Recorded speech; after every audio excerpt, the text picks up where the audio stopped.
দেখুন, আমি প্রতিদিনের মতো আজ চলে এসেছি ছাদ বাগানে।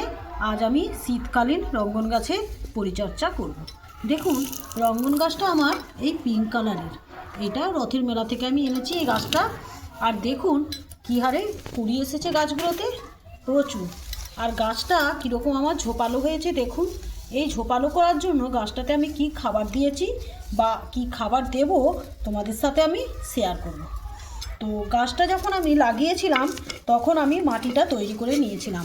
মাটিটাতে চুন সামান্য পরিমাণ, ডিএপি আর মিশিয়ে রেখেছিলাম, আর সর্ষের খোল মিশিয়ে রেখেছিলাম। তারপর গাছ বসিয়েছিলাম। তার কিছুদিন পর গাছটা ধরে যাওয়ার পর আমি এতে গোবর সার দিয়েছিলাম।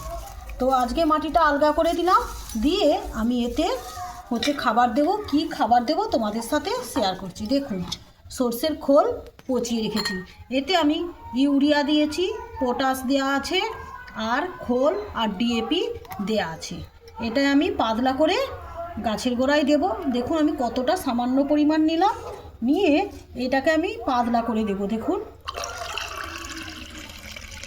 একদম পাতলা করে নিয়েছি। দেখুন কীরকম পাতলা, একদম পাতলা, জলের মতো জাস্ট। এটাই আমি গাছের গোড়ায় দেব।